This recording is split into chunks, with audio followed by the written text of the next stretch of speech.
محترم ناظرین، آج فرشتوں کی پیدائش اور ان کی ذمہ داریوں کا بیان لے کر ہم حاضر ہیں، تو ویڈیو شروع کرتے ہیں۔ فرشتے وہ مخلوق ہیں جو نور سے پیدا کیے گئے ہیں، لطیف جسم رکھتے ہیں۔ اللہ تعالیٰ نے ان کو یہ قدرت دی ہے کہ جو شکل چاہیں اختیار کر لیں۔ فرشتے نہ مرد ہیں نہ عورت، ان کی پیدائش آدمیوں کی طرح نہیں بلکہ فرشتے لفظ کن سے پیدا کیے گئے ہیں۔ فرشتوں کی صحیح تعداد تو اللہ تعالیٰ اور اس کے رسول جانتے ہیں، البتہ حدیث شریف میں ہے کہ آسمان و زمین میں ایک بالشت بھی کوئی ایسی جگہ خالی نہیں جہاں فرشتوں نے سجدے میں پیشانی نہ رکھی ہو۔ زمین سے سدرۃ المنتہا تک 50,000 برس کا راستہ ہے۔ اس کے آگے مستوی، اس کی دوری خدا جانے، اس کے آگے عرش اعظم کے 70 حجابات ہیں۔ ہر حجاب سے دوسرے حجاب تک 500 برس کا فاصلہ ہے، اور اس سے آگے عرش ہے۔ ان تمام وسعتوں میں فرشتے بھرے ہیں۔ حدیث شریف میں ہے کہ اگر ساری مخلوقات کو 10 حصوں میں تقسیم کیا جائے تو 9 حصے فرشتوں کے ہیں اور 1 حصہ ساری مخلوقات کا۔ سب فرشتے ایک ہی مرتبہ پیدا نہیں ہوئے بلکہ پیدائش کا سلسلہ جاری ہے۔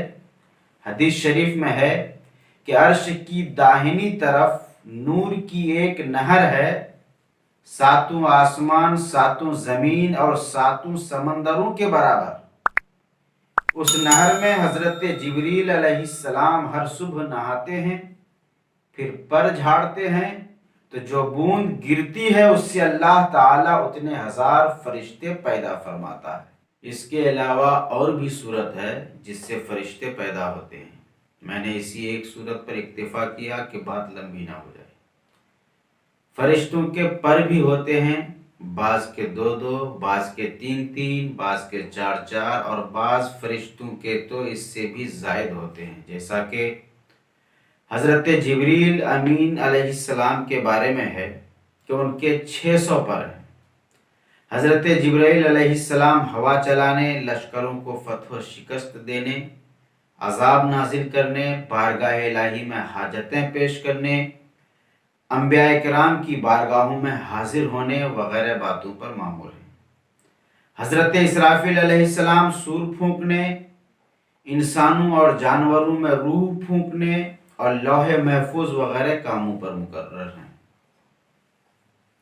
حضرت میکائیل علیہ السلام بارش برسانے، زمین سے سبزہ اگانے، جبرائیل علیہ السلام کی امداد و اعانت کرنے اور مخلوق کی روزی معین کرنے پر مامور ہیں۔ حضرت اسرائیل علیہ السلام روحوں کو قبض کرنے اور بیماریوں اور آفتوں پر مقرر ہیں۔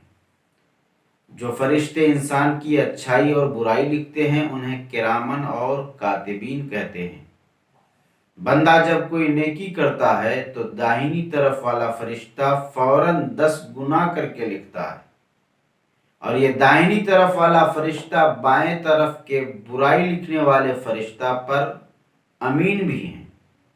لہذا جب کوئی برائی کرتا ہے تو دائنی طرف والا فرشتہ بائیں طرف والے فرشتہ سے کہتا ہے کہ ابھی نہ لکھ، شاید وہ بندہ توبہ کر لے، اور اگر توبہ نہیں کرتا ہے تو بائیں طرف والا فرشتہ اس کے نامۂ اعمال میں 1 گناہ لکھ دیتا۔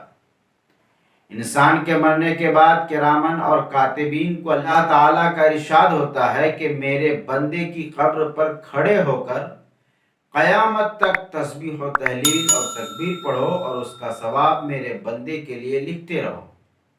اور کافر کے فرشتوں کو حکم ہوتا ہے کہ قیامت تک اس پر لعنت